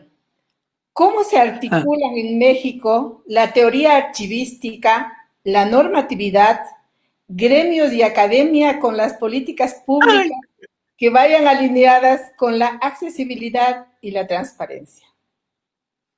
De hecho, no hay una articulación. Puedo decir que la evaluación, desarrollo de la Ley General de Archivos mostró diferencias. Y mostró grandes diferencias desde las perspectivas del historiador, desde las perspectivas de la transparencia y el acceso a la información y desde la perspectiva archivística. Tan es así que te puedo decir que si leemos nuestra Ley General de Archivos, vamos a encontrar una cierta mezcla que tenemos que lidiar con ella y sacarla de la mejor manera posible para apoyar a través de lineamientos que emite el Consejo Nacional de Archivo para entender. Tenemos una ley reglamentaria que ya nos dice qué hacer, pero de repente aparecen ciertas confusiones que será a través de lineamientos que podrán solucionarse. Lo importante es que va a haber solución. Pero no, articular todo eso que me estás diciendo es prácticamente, si no imposible, muy complejo. Tenemos visiones diferentes y veo a la transparencia pensando, creyendo que pueden saber más de archivos que nosotros, y a veces se les olvida que acá estamos los archivistas, o vemos a los historiadores pensando que ellos pueden manejar los archivos históricos, los archivos administrativos, cuando todavía no han tenido conocimiento de la práctica archivística en el cotidiano. Yo creo que los historiadores juegan un papel relevante en lo que es, y a lo mejor ahora que siga Norma nos los va a decir, en la valoración y en el estudio de los archivos. Te agradecemos, esperamos tu compañía en el resto del conversatorio, porque querríamos hacerles preguntas a los tres ponentes. Nos están llegando preguntas para los tres y querríamos escuchar sus voces. Muchas gracias, Alicia. Gracias. Gracias. Es la hora de presentar a Norma Fenoglio. Ella es doctora en Estudios Sociales de América Latina, máster en Gestión Documental y Administración de Archivos, profesora de la Escuela de Archivología de la Universidad Nacional de Córdoba. Es miembro del comité editorial de la revista Coma y del grupo experto de evaluación ICA-EG On-Pricer, ambos del ICA. Dirigió e integró varios equipos de investigación, participó en múltiples congresos y jornadas a nivel nacional e internacional. Tiene más de 40 publicaciones entre libros y artículos en revistas especializadas, ha dictado cursos de grado y posgrado, conferencias y seminarios en distintos lugares de Argentina, así como en Uruguay, Paraguay, Chile, Perú, Colombia, Panamá, Ecuador y Francia. Bienvenida, querida Norma. Prosiguiendo con este conversatorio y sabiendo la experticia que tú tienes en evaluación documental, me permito hacerte la siguiente pregunta. Bien. Se dice que la evaluación documental es uno de los procesos más importantes y delicados de la gestión documental. Te pregunto, querida Norma, ¿qué cuestiones la problematizan? ¿Por qué es tan complicado realizar este proceso? Bien, buenas tardes. En primer lugar, antes de responder a la pregunta, quiero agradecerte, Gloria, por la invitación.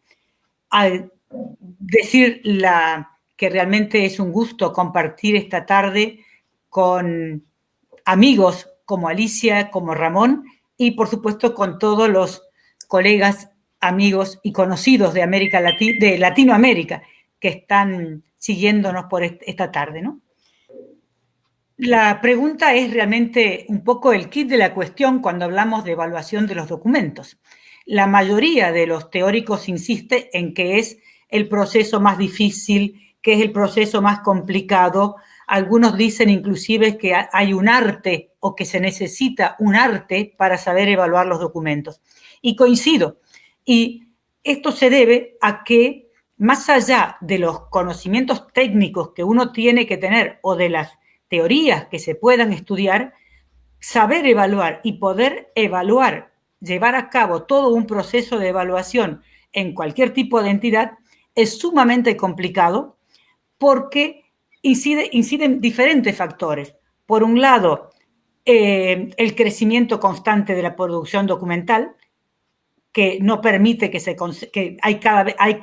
hace necesario conservar menos.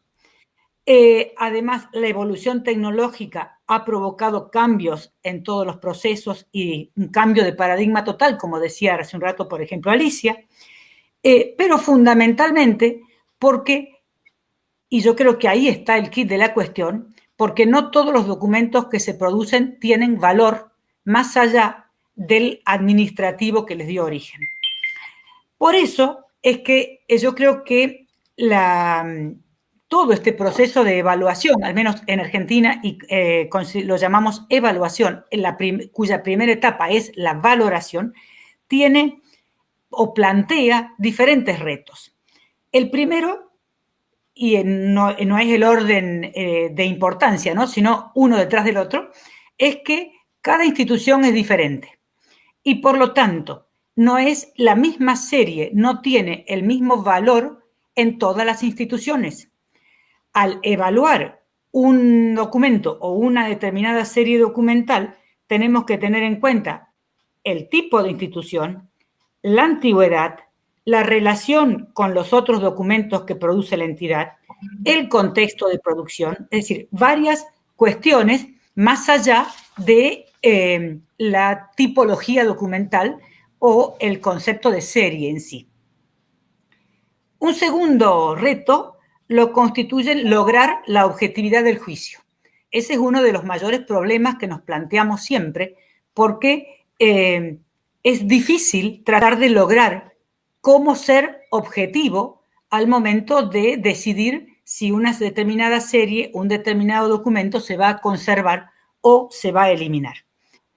Se han establecido criterios, los distintos teóricos han pensado y han diagramado distintos criterios, por ejemplo, el nivel de la entidad productora en la pirámide organizacional, el contenido o riqueza de información respecto de la entidad productora, la relación con otras series, la antigüedad, la complementariedad con otras series o documentos que se producen, pero es muy difícil.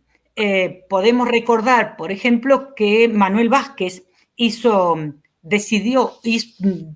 diseñó una teoría que él llama evaluación sobre bases definidas, sobre la base de 7 puntos para lograr esa objetividad. Sin embargo, es algo que seguimos discutiendo, seguimos analizando y que, insistimos, es muy difícil de lograr. Un tercer reto o una tercera cuestión que debe considerarse es la oportunidad. En las teorías tradicionales, desde Schellenberg, decían que los documentos se evalúan o se valoran al término de su vigencia, en el periodo que llamábamos plazo precaucional. Ahora, es decir, y desde el advenimiento de los documentos digitales y el cambio de paradigma que produjo el documento digital, hizo que empezáramos a valorar las series con anterioridad al momento de su producción, al comienzo del ciclo vital, inclusive en el momento de su planificación como formulario o como tipo documental. Con esto hemos logrado una gran ventaja, porque nos hemos dado cuenta que de esta manera logramos mejores resultados y más economía en la gestión, por cuanto al haberlo valorado al comienzo, podemos definir qué tipo, en el caso de que el documento sea en papel, qué tipo de papel vamos a utilizar, qué tipo de tinta, qué tipo de formato, qué tamaño le vamos a dar, y si fueran documentos digitales también diseñar qué tipo de metadatos vamos a necesitar para que ese documento se conserve o se elimine de acuerdo a la decisión, al valor que tenga, ¿no? Un cuarto reto, podemos decir, que quizás es el primero, que no atañe solo a la evaluación, sino a todo el proceso de gestión documental, lo constituyen los documentos digitales. Es un tema súper amplio, pero si lo reducimos a lo que concerne la evaluación, la problemática reside fundamentalmente en el hecho de que las reglas, los plazos de conservación de una serie cuando se trata de documentos analógicos o documentos tradicionales, textuales, en papel, se vuelven inválidas cuando se modificó la forma de documentar una determinada función, es decir, cuando ya trabajamos en forma digital. Tema súper amplio. Otra cuestión es la cantidad. Algunos teóricos plantean una doble evaluación, es decir, evaluar los documentos 2 veces, una en una primera instancia para conocer el valor primario y en una segunda instancia para considerar si tienen o no valor secundario. Particularmente considero de que no tiene sentido hacerlo 2 veces, es decir, podemos evaluar, podemos valorar los documentos en una única oportunidad, más allá de que el proceso de selección sí lo hagamos en distintas oportunidades. ¿Por qué? Porque consideremos este concepto se relaciona con la identificación de los documentos.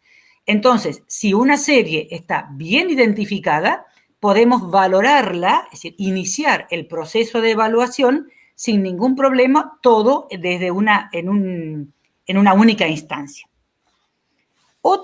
Un quinto, sexto, creo, reto que nos plantea y se nos plantea es ya una cuestión que podemos decir práctico-logística y que se relaciona con el espacio. En muchos casos, y sobre todo en nuestros países, ocurre que muchas veces corremos el riesgo de que la falta de espacio se convierta en un factor determinante para destruir documentos, lo cual es sumamente perjudicial. Y, bien, no vamos a profundizar demasiado en el tema, pero casi todo quizás se relaciona con el hecho del archivero bombero del que hablaba Ramón. Tenemos que andar lidiando contra nuestras autoridades para evitar la destrucción de documentos antes de tiempo. Una séptima reto lo constituye la relación entre la evaluación con el acceso a los documentos y la información. Hechos que son diferentes. El acceso a los documentos no es lo mismo que el acceso a la información. Algo ya estuvieron hablando recién Ramón y Alicia. No tenemos que olvidarnos, sintéticamente, también, que el hecho de que el rol fundamental del archivo es servir. Es decir, si no tenemos usuario, no tiene sentido la existencia misma del archivo. Entonces, tenemos que tratar de ver cómo, de qué manera, logramos un mejor acceso a los documentos y un menor acceso a la información para, en materia de evaluación. Sin olvidar que, justamente, al evaluar los documentos, estamos constituyendo el patrimonio documental, estamos viendo qué documentos van a quedar para la posteridad, para el historiador, para el investigador del futuro. Un planteo más se plantea es cuando hablamos de qué tipo de estrategia de evaluación vamos a realizar. Y allí vemos que, grosso modo, hay 4 enfoques diferentes. Uno es hacia el examen de los documentos, el segundo hacia el estudio de las funciones, el tercero hacia el análisis de los riesgos que puede ocasionar la eliminación de determinados documentos, tanto desde el punto de vista patrimonial como administrativo, y el cuarto en el marco de un sistema de gestión de documentos. Todas estas cuestiones tienen siempre que ver con distintos enfoques, distintas formas de evaluar, el cual podríamos profundizar un montón, ¿no? Pero va a ser, yo creo, hasta demasiado aburrido. Sí entiendo, como para redondear el tema, que la complejidad de la evaluación reside en determinar siempre el valor presente y futuro de una serie o de un documento de archivo.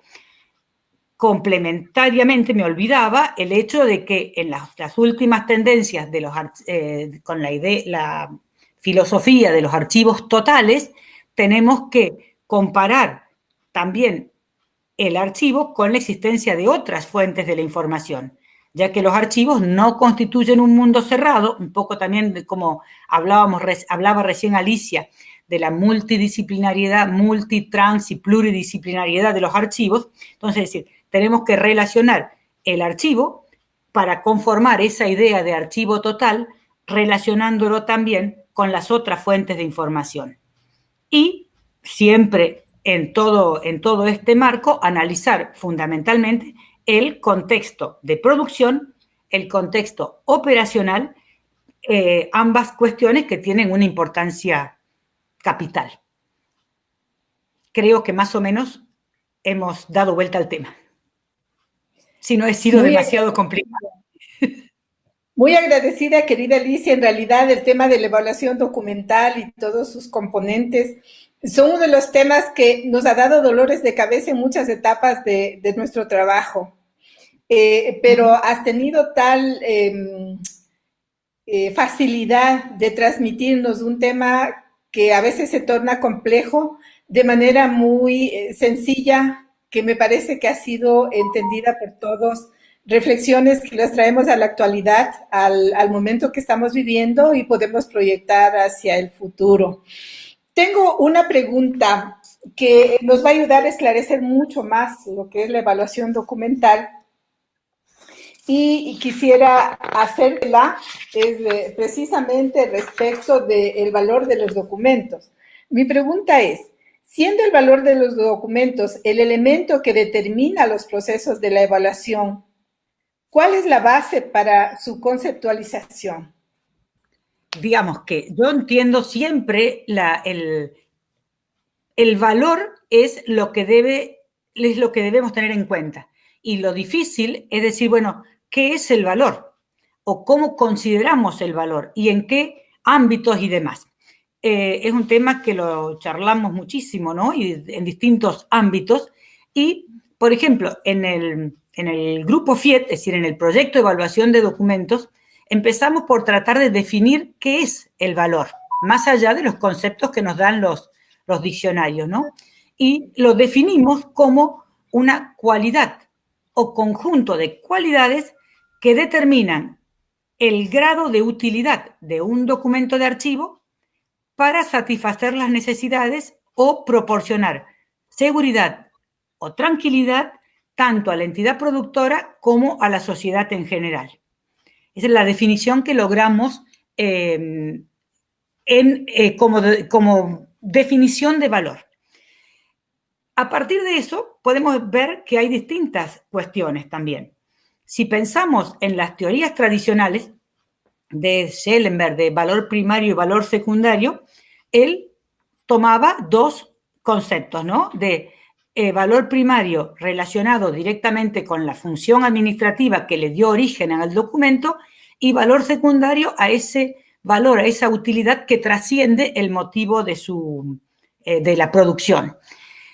Pero también dice Schellenberg que el valor secundario es algo así como un valor agregado, o sea que no son valores sucesivos, sino que un documento nace con un determinado valor y que uno se encuentra después que el otro, pero que ese valor secundario, valor agregado, no sustituye el valor inicial.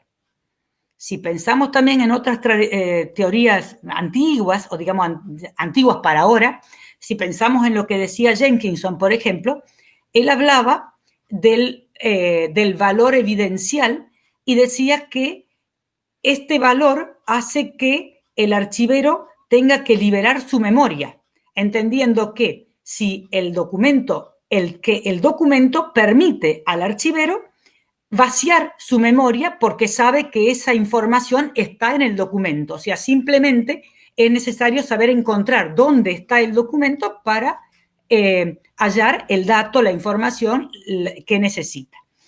Sin embargo, las nuevas teorías hablan de valor desde otras instancias, ¿no? Entonces se habla desde la intencionalidad del autor, ya quizás un poco más relacionándolo con cuestiones políticas, se habla del valor social de los documentos, se habla del valor pecuniario y del valor simbólico, y este valor pecuniario lo relacionan con el riesgo que se corre si se pierde determinado documento, determinada información. O, por ejemplo, Angélica Menearitz habla del valor intrínseco del documento, algo que últimamente nos estábamos olvidando. ¿Y qué considera ella valor intrínseco? Ella habla de la importancia del soporte, más allá de la información, cuando tenemos un documento. Y dice entonces, cuando un documento tiene una cita, un escrito al margen o algo que hace que ese documento sea un poco diferente que otro, tiene un valor complementario. Es lo que los otros autores y los antropólogos llaman valor antropológico de un documento. O sea que vemos que hay distintas formas de tener valor. Si pensemos en el proyecto Interpares, que, bueno, del que hablaba recién también Alicia, ellos hablan del contexto jurídico administrativo y del contexto tecnológico como valores del documento. Es decir, la importancia que tiene el hardware, el software y los sistemas, y entonces relacionan estos contextos con el valor porque son los que le van a dar o adjudicar al documento la autenticidad, la unicidad, la exclusividad, todos los componentes que tiene el documento digital. En el proyecto de evaluación de documentos del que hablaba antes, nosotros también tratamos de pensar en si realmente cuando hablamos de valores podemos diferenciarlos en valores primarios o secundarios o si deberíamos considerar ámbitos de valoración. Entonces pensar si hay ámbitos primarios y ámbitos secundarios o ámbitos administrativos, ámbitos históricos, distintos ámbitos así para la valoración. Sin embargo, es decir, no llegamos a ninguna conclusión concreta en el proyecto y entendemos que es un tema que se tiene que seguir investigando, que se tiene que seguir estudiando, porque fundamentalmente va a variar según la institución en la que estemos trabajando.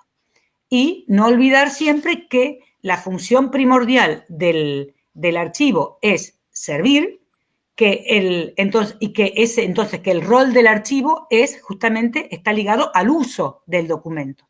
Y que últimamente los usuarios de los archivos no son, como tradicionalmente hablábamos, los historiadores, los investigadores, sino que el archivo es consultado por otros usuarios, desde periodistas e inclusive hasta es un ámbito para la publicidad, el entretenimiento, y entonces, es decir, se ha diversificado muchísimo el rol del archivo como tal y, por lo tanto, el rol y el valor que tienen los documentos.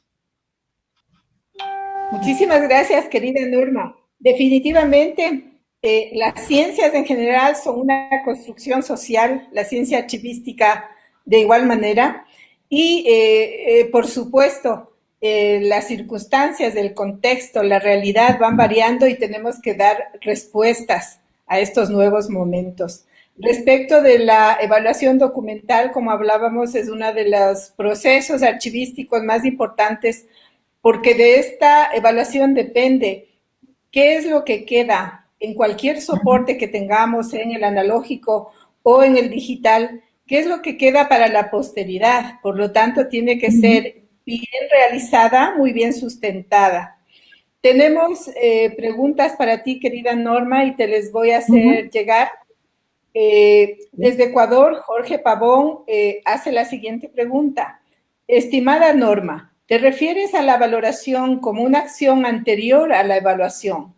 ¿Cuál es el alcance de la valoración y cuál el de la evaluación?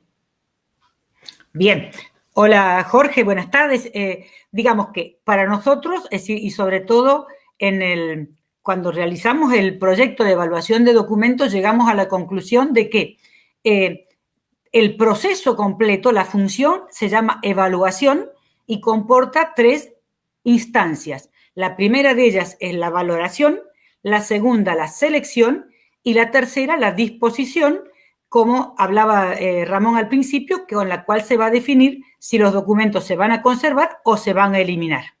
Entonces, la valoración es esa etapa intelectual posterior a la identificación de los documentos, pero que forma parte del proceso de evaluación. Sin embargo, es la primera de las instancias. Creo que es claro. Sí, muy claro, muy claro. La evaluación es la macroactividad y la valoración es parte de esta macroactividad. Así es. Desde Ecuador, igualmente, María Elena Porras nos dice, sería interesante, Norma, que podrías compartir la experiencia de buenas prácticas de macroevaluación en archivos municipales. Es un tema larguísimo, es más o menos para hablarlo durante media hora. Gracias, María Elena, por la pregunta.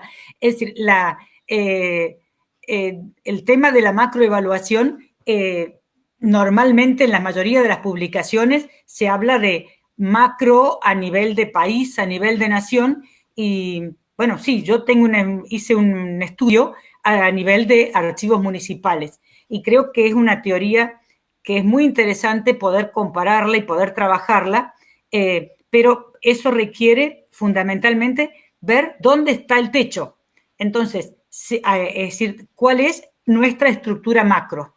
Entonces, en esta propuesta de macroevaluación en archivos municipales, digo, bueno, el techo es el municipio, es la ciudad, y a partir de ahí voy a determinar cuáles son las funciones, cuáles son las áreas, del municipio que lleva a cabo esas funciones, por medio de qué documentos y cómo influyen esos documentos en el ciudadano, tanto que dio origen como que se ve afectado por la producción de esos documentos. O sea, es inclusive, yo como concepto general entiendo que cualquiera de las teorías, si está bien aplicada, da el mismo resultado. O sea, si aplico la macroevaluación o si aplico el análisis funcional, voy a lograr la conservación. Después del proceso de evaluación, voy a lograr el mismo resultado, siempre que esté bien realizado. Muchas gracias, Norma. Una última pregunta que me ha parecido importante. Pablo Andrés Cordero nos dice, ¿dónde puedo leer más sobre el valor intrínseco o antropológico? Bueno, la autora que yo conozco al respecto es Angélica Mene-Aritz, es alemana. Ella escribió bastante sobre el valor intrínseco. Otro autor no conozco, pero seguramente que puede haber, ¿no? Es decir, hay tanta gente que escribe sobre evaluación, sobre todo en los últimos años, que seguramente puede haber alguno más. Estimada Norma, agradezco mucho la generosidad, al igual que a nuestros expositores que nos han acompañado esta tarde. El tiempo se nos viene bastante corto. No me queda más, sino agradecer a todos, al público que ha sido tan generoso escuchándonos sobre temas que a veces preferimos no leer, preferimos no teorizar, porque se nos viene difícil en medio de todos los trabajos, todos los desafíos que tenemos en el día a día en los archivos. Como epílogo de esta extraordinaria jornada, extraemos un balance positivo que se conjuga en la pertinencia de los temas tratados, que nos abren muchas oportunidades y arrojan buena luz sobre la realidad que el COVID-19 ha venido a transformar, que al menos en el caso ecuatoriano resulta no menos abrupta. Al tener los archivos y archivistas que enfrentar los retos de incursionar sin más en el mundo digital, donde la academia, como muy bien lo ha dibujado Alicia al compartirnos el caso mexicano, vemos está llamada a jugar un papel protagónico formando el talento humano, indispensable para sortear con éxito los retos que ya están aquí y que los pensábamos propios de un futuro venidero. ¿Qué decir de los complejos procesos de valoración y su problemática, que aún no terminamos de resolverlos y ponernos al día con los documentos en soporte papel? Procesos de valoración y problemática que se ven acentuados por la ingente proliferación de documentos digitales en un presente en transición que podrían abrumarnos. Sin embargo, la madurez de la técnica y teoría archivística alienta un futuro promisorio, como ya lo apuntabas tú, querida Norma Fenolio, las teorías y estrategias vertidos en los modelos de gestión que en el tema de valoración han tomado la vía del ciclo vital de los documentos y otros del récord continuo y sus diferentes enfoques. Las funciones del examen de los documentos, el análisis de los riesgos encuadrados en la implementación de un sistema de gestión de documentos, empalma adecuadamente con las reflexiones de Ramón Alberch en el sentido de los aportes de la familia de las normas ISO 30300 a los archivos, como son la normalización del lenguaje y en general de la ciencia archivística, por una parte, y por otra, la implementación de sistemas de gestión documental que hacen posible y facilitan la accesibilidad, transparencia y rendición de cuentas y el buen gobierno. Asimismo, las ventajas que comportan para cualquier organización estar certificada bajo las normas de ISO 30301, que, como ya nos explicó Ramón, implica adherir a las buenas prácticas de la ISO 15489, por lo cual están en correlación y son requisitos operacionales de la ISO 30301. Para concluir esta fructífera jornada, no me resta más que agradecer profundamente a nuestros distinguidos panelistas que una vez más, con la generosidad que les es característica, han entregado sus valiosísimos conocimientos como testimonio de su insuperable calidad humana. De igual manera, nuestro reconocimiento a la Asociación Latinoamericana de Archivos y al Instituto Santa Fe, artífices del éxito de este encuentro. Por último, agradecer a cada uno de ustedes que nos han acompañado en este memorable evento, con la certeza de que en este camino de construcción continuaremos tendiendo puentes y propuestas y nos seguiremos encontrando. Para el Archivo Histórico Nacional ha sido un honor contar con los expositores de la talla que hemos tenido esta tarde y con la asistencia de profesionales y personal ligado al quehacer archivístico, con los cuales hemos podido tener un diálogo bastante abierto, muy democrático, y creo que nos ha servido para que este primer espacio de reflexión y de compartir saberes y experiencias nos permitan ir formulando nuevos espacios y sumando sobre todo en la comunidad archivística, más allá de las fronteras de nuestros países, que nos ayude a construir soluciones para el futuro que nos deviene con grandes desafíos. Estimado Hugo, estimados ponentes, estimados asistentes, creo que podemos dar paso al cierre de este evento. Agradezco a todas las instancias nacionales que apoyaron al Ministerio de Cultura y Patrimonio, con su equipo de comunicación que nos acompañó para el éxito de este evento. Por supuesto, Hugo, gracias por la asistencia técnica. Creo que podemos despedirnos con la satisfacción del deber cumplido, que se sumen a más espacios, querido Hugo, donde podamos coparticipar en el mundo archivístico. Gloria, por tus palabras.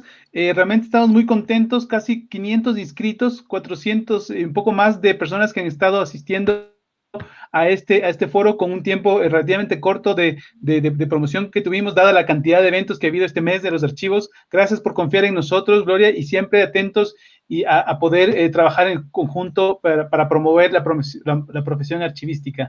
Nada más eso, y también agradecer a los expositores, algunos ya acaban de salir y también ya hemos concluido con esto. Muchísimas gracias, buenas tardes.